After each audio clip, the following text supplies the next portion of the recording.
الرجیم بسم اللہ الرحمن الرحیم وبہ نستعین وهو خیر الناصر والمعین قال اللہ الحکیم فی کتابہ المجید بسم اللہ الرحمن الرحیم الف لام میم ذالک الکتاب لا ریب فیہ۔ ناظرین کرام،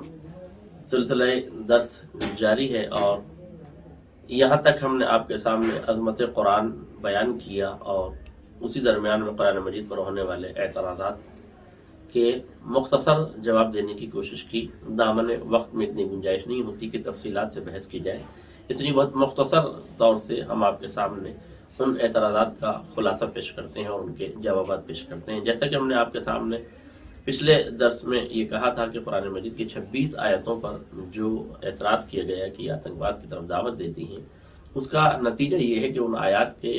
نافہم ہونے کا اور ان آیات کے نہ سمجھنے کا نتیجہ ہوا کہ لوگوں نے اعتراض کیا، جس کی تفصیل ہم نے آپ کو بتائی تھی کہ جس میں 14 آیات وہ ہیں کہ جو جہاد سے متعلق ہیں اور 6 آیات وہ ہیں جس میں مسلمان کو غیر مسلمین کے تعلقات سے منع کیا گیا ہے۔ جن آیات میں یہ کہا گیا ہے کہ تم کفر کی دوستی نہ اختیار کرو، کافروں سے دوستی نہ رکھو، ان سے تعلقات نہ رکھو، اس میں یہ کہا گیا ہے کہ اسلام نے کفر کی دوستی سے منع کیا ہے۔ حالانکہ آپ غور فرمائیں تو ان دوستی میں جو تعلقات اور ایک دوسرے سے جو تعلقات ہوتے ہیں اس کی علماء نے تقریباً 4 قسمیں کی ہیں۔ ایک قسم کا نام ہے مدارات، دوسری قسم کا نام ہے مواسات، اور تیسری قسم کا نام ہے معاملات، اور چوتھی قسم کا نام ہے موالات۔ مدارات کہتے ہیں دوستانہ تعلقات، خوش اخلاقی سے کسی سے ملنا، ایک دوسرے سے سلام کلام کرنا۔ دوسرا مرحلہ مواسات کا ہے جس میں ایک دوسرے کے ساتھ غم گساری، نفع رسانی اور مالی تعاون سے عبارت ہوتی ہے۔ تیسرا مرحلہ ہے معاملات کا۔ تیسرے مرحلے میں معاملات میں یعنی مالی تعاون ایک دوسرے سے ہو، کاروبار کرنا، تجارت کرنا، ایک دوسرے کے ساتھ زراعت وغیرہ کرنا، کھیت وغیرہ میں کام کرنا یا ملازمت کرنا۔ تیسرا تعلق ہے موالات کا، یعنی ایسے افراد سے دوستی کرنا جن کے افکار و نظریات سے انسان متاثر ہو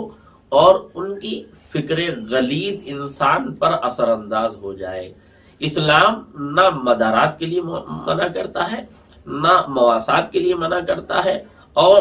نہ ہی معاملات کے لیے منع کرتا ہے۔ اسلام منع کرتا ہے مدارات کے لیے، اور ظاہر ہے وہ کوئی بھی مذہب نہیں چاہے گا کہ آپ ایسے لوگوں سے تعلقات قائم کریں کہ جو آپ کے مذہبی طور سے آپ کو نقصان پہنچاتے ہو، آپ کی فکر کو جو ہے وہ مذہب کی طرف سے موڑنے کی کوشش کرتے ہو۔ تو اگر اسلام نے یہ کہا ہے کہ غیر مسلمین سے تعلقات نہ قائم کرو تو تعلقات کی ایک آخری شے کی طرف اشارہ ہے، نہ مدارات کی طرف اشارہ ہے، نہ مواسات کی طرف اشارہ ہے، نہ معاملات کی طرف اشارہ ہے، بلکہ صرف اشارہ موالات کی طرف ہے۔ اسی طریقے سے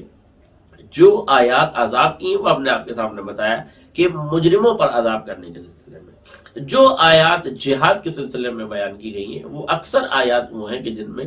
ڈیفنس سسٹم کو بیان کیا گیا ہے، دفاعی نظام کو بیان کیا گیا ہے۔ اسلام نے دفاع کے طور پر ان آیات کو پیش کیا ہے کہ اگر کافر تم پر حملہ کریں، تم کو قتل غارت گری کریں تو تم اپنا دفاع کرو۔ اگر دفاع کرنا آتنکواد کی طرف دعوت دیتا ہے تو پھر دنیا کا ہر وہ ملک جس کے منسٹری شعبے میں ڈیفنس منسٹری کا شعبہ ہے وہ پھر آتنکواد ہے۔ اس کا مطلب یہ ہے کہ کسی بھی انسان کا اپنے نفس کا، اپنے وجود کا دفاع کرنا یہ کوئی برا کام نہیں ہے۔ دیکھیے اصل جہاد کے معنی کیا ہے؟ جہاد کے معنی ہے کسی کے تحفظ میں اپنی پوری قوت و طاقت کو صرف کر دینا، اسے جہاد کہتے ہیں۔ اپنے تحفظ کے لیے، اپنے بچاؤ کے لیے، یا دین کے بچاؤ کے لیے۔ دین کے بچاؤ کے لیے بھی اگر کسی کا دین خطرے میں ہے تو اپنی پوری طاقت سے وہ دین کا دفاع کرے اور دفاع کے لیے اٹھے، اسے جہاد کہتے ہیں۔ اس کی کیفیت بھی 2 قسم کی ہے۔ اگر دشمن ظاہراً موجود ہو تو اس جہاد کو جہاد بالعدو کہتے ہیں، اور اگر دشمن سامنے موجود نہ ہو بلکہ اندرونی دشمن ہو، غیر نظر آنے والا دشمن ہو، تو اس سے جو جنگ کی جاتی ہے اس کو جہاد بالنفس کہا جاتا ہے۔ اسی پوری طاقت کو استعمال کر کے جہاد کرنا، اگر انسان تلوار کی طاقت کا استعمال کرے تو اسے جہاد بالسیف کہتے ہیں، اگر قلم سے دین کا دفاع کرے تو اسے جہاد بالقلم کہتے ہیں، اور اگر زبان سے دین کا دفاع کرے تو اسے جہاد باللسان کہتے ہیں۔ یہ تقسیمات کی گئی ہیں۔ اسلام میں جسے بڑا جہاد کہا گیا ہے وہ دوسرے کی گردن کاٹنا نہیں ہے، بلکہ اپنے نفس کو پامال کرنا ہے، اپنے نفس کو، اپنی خواہشوں کو، اپنے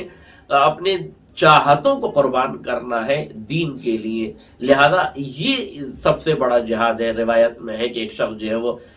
میدان جہاد سے آ رہا ہے، اس کی تلوار سے خون ٹپک رہا ہے، کچھ لاشوں کے ڈھیر لگا کے آ رہا ہے۔ پیغمبر اسلام گرامی نے فرمایا مرحبا مرحبا مرحبا، پیغمبر نے اس کو مرحبا کہہ کے اس کا استقبال کیا، لیکن فرمایا کہ ابھی تم نے چھوٹا جہاد کیا، ابھی بڑا جہاد باقی ہے۔ اس نے کہا یا رسول اللہ میری تلوار سے خون ٹپک رہا ہے، میں میدان جہاد سے محنت و مشقت کر کے آ رہا ہوں، آپ فرما رہے ہیں میں نے چھوٹا جہاد کیا ہے، تو پھر بڑا جہاد کیا ہے؟ پیغمبر فرماتے ہیں اپنے نفس کے ساتھ جہاد کرنا، اپنی خواہشوں کا خاتمہ کرنا، یہ ہے اصل جہاد، اور اسے کہتے ہیں جہاد بالنفس، کہ جب نفس گناہوں کی طرف رغبت دینے لگے تب انسان جو ہے وہ نیکیوں کی طرف آمادہ ہو۔ اور اگر تاریخ میں جہاد کی مثال دیکھنی ہے تو بہترین مثال آپ ہمارے سامنے دو بندوں کی، جنہوں نے دونوں مرحلوں میں رات گزاری تاکہ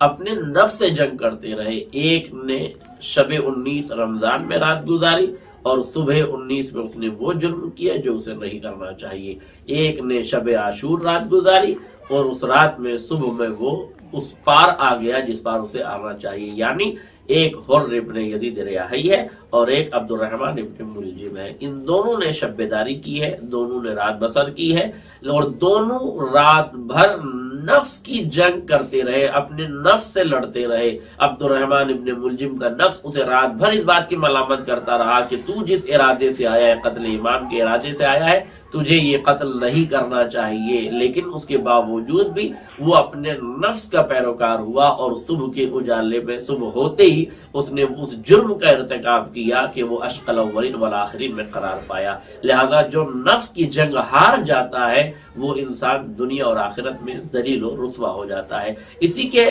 ساتھ جناب حر ابن یزید ریاحی ہیں جو امام حسین علیہ السلام کے لشکر پر ہاتھ ڈالتے ہیں، ان کو گھیر کے میدان کربلا تک لے کے جاتے ہیں، لیکن میدان کربلا میں جانے کے بعد بچوں کے لطش کی صداؤں کے سننے کے بعد انہیں یہ احساس جاگتا ہے اور ان کا ضمیر ملامت کرتا ہے کہ میں نے فرزند رسول اور ان کی آل و اولاد پر پانی بند کر دیا ہے، لہذا مجھے اپنے نفس کی خواہشات پر عمل نہیں کرنا چاہیے بلکہ مجھے خدا اور رسول کی قربت حاصل کرنا چاہیے۔ اس طرح حر ابن یزید ریاحی شام کے بھٹکتے ہوئے اندھیروں سے نکل کر صبح عاشور کے اجالے میں آ کے امام حسین علیہ السلام کے قدموں میں آ گیا۔ اس کا مطلب یہ ہے کہ اسلام نے بتایا کہ شب بیداریاں معیار نہیں ہے بلکہ شب بیداری کے ساتھ شعور کی بیداری مراد ہے، اور جس شب بیداری میں انسان کا شعور بیدار ہو جائے وہی شعور کی بیداری انسان کو کامیابی اور کامرانی کی طرف لے کے جاتی ہے۔ لہذا ہماری شبیں اگر گزریں اور شب بیداریاں ہم کریں تو ضروری ہے کہ ہم ان شب بیداریوں کے ساتھ اپنے شعور کو بیدار کریں۔ لہذا اسلام نے جس جہاد کی طرف دعوت دی وہ بڑا جہاد، جہاد بالنفس ہے، اور جہاد بالنفس کا مطلب ہی یہ ہے کہ انسان آتنکواد کے خلاف جنگ کرے، انسان ظلم کے خلاف جنگ کرے، انسان جبر کے خلاف جنگ کرے، انسان بے ایمانی کے خلاف جنگ کرے، اور یہ ساری صفات خبیثہ سے جنگ کر کے انسان صفات حمیدہ کی طرف گامزن ہو جائے۔ جہاد اسلامی کا حقیقی مفہوم یہ ہے کہ دشمن کا گلا کاٹنا کمال نہیں ہے بلکہ اپنے نفس پر قابو پا لینا اور اپنے آپ کو راہ ہدایت سے منسلک کرنا، یہی حقیقت جہاد ہے جس کی تعریف اور توصیف قرآن مجید میں بھی کی گئی ہے، آیات میں بھی کی گئی ہے، روایات میں بھی کی گئی اور معصومین نے بھی کی گئی۔ ہم بارگاہ پروردگار میں دعا گو ہیں کہ مالک ہمیں نفس سے جنگ کرنے میں کامیابی اور کامرانی عطا فرما۔ وآخر دعوانا ان الحمد للہ رب العالمین۔